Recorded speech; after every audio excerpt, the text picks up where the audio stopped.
Most people take vacations in order to relax and escape from their daily life. Average destinations include idyllic beaches and pampering spas, but some people have a wild side and prefer to brave the world's most intimidating locales. Today we are looking at the 10 scariest attractions in the world. Huashan Cliffside Path allows visitors to China's Mount Hua to experience a truly terrifying climb to its summit. It was first built over 700 years ago and is reputed to be the most dangerous hiking trail in the world because it is very steep and narrow, and there is only one safety rope to protect you from the bottomless abyss. Many tourists come here to challenge themselves and feel the adrenaline rush. Huashan Plank Walk was first built by a Taoist priest named He Zhizhen more than 700 years ago, with stone nails carved into the cliff supporting the wooden plank for people to walk on. Now it has been improved with reinforcements, but the path is still very narrow. So you are literally one step away from the bottomless chasm with no protection from the guardrails. In addition, the walk does not lead to other paths on the mountain, which means you need to return by the way you came. This becomes even more intimidating when you reach someone walking the opposite direction and you are forced to maneuver around them. Central China is home to one of the world's most intimidating footbridges. Remarkably, this is all part of an amusement park meant to attract tourists. Known as Jixian Feiyu, or Extreme Leaps, it is nearly 500 feet above the ground, with large slats for tourists to jump across. Normally, the height alone is terrifying, but recently the footbridge got some extremely bad press when a tourist's rope snapped. A video of the terrifying incident shows the man leaping across the suspended bridge with large gaps between the planks at the Wansheng Ordovician theme park near Chongqing in China. It is only until the man safely makes it to the podium on the other end of the bridge that he notices the harness had detached. There was no safety net beneath the bridge, which is about 500 feet above the rocks below. An investigation by government officials found theme park staff hadn't attached the safety cord properly, the South China Morning Post reported. However, a staff member with the propaganda bureau at the Wansheng Economic Development Zone told the Beijing News the video was a publicity stunt aimed to raise the theme park's profile. If it's a marketing ploy, I hope it closes down soon, someone wrote on Chinese social media platform Weibo, the Post reported. In fact, it has since been proven that it was not a marketing stunt, and the park has been closed down. Suicide Forest is the location in Japan that has received great media attention due to a strange coincidence. It is the place in the world with the second highest frequency of suicides.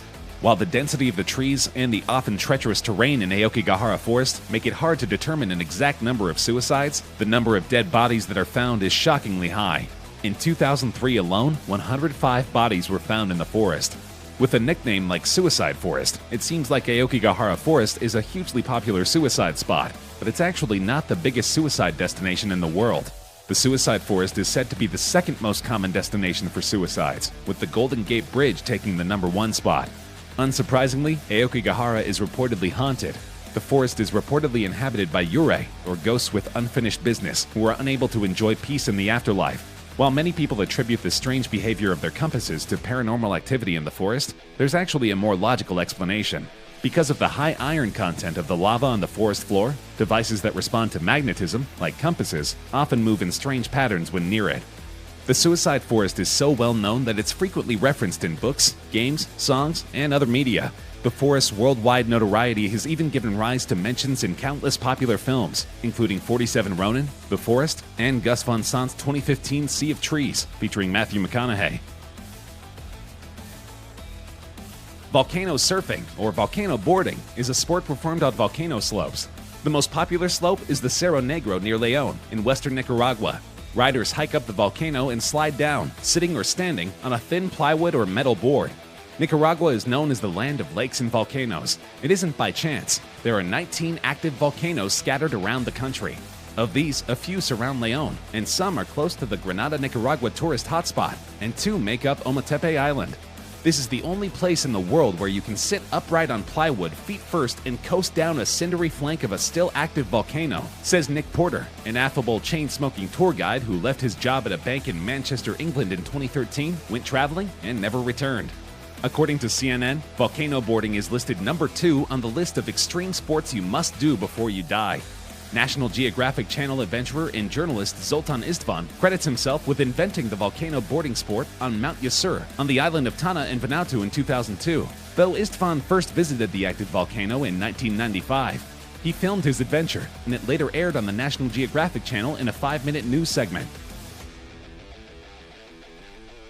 Perched at the top of the Stratosphere Tower in Las Vegas is one of the world's most daunting attractions. Like a 1,000-foot-high teeter-totter, X-Scream drops 8 riders 27 feet over the edge of the Stratosphere Tower, then rises up and rolls back, then repeats, 3 times total, with a couple of surprises along the way. At a height of approximately 866 feet, it is officially the world's 3rd highest amusement ride. We wanted to build one of the most intense attractions in the world, Mike Gilmartin, public relations manager for the Stratosphere, said. X-Scream is a new generation of extreme thrill rides. We feel that it's a very imposing ride and also a very psychological ride. It plays on a passenger's primal fear of falling before it pulls you back from the edge. Conceived in the year 2000, the ride cost just under $3 million to construct.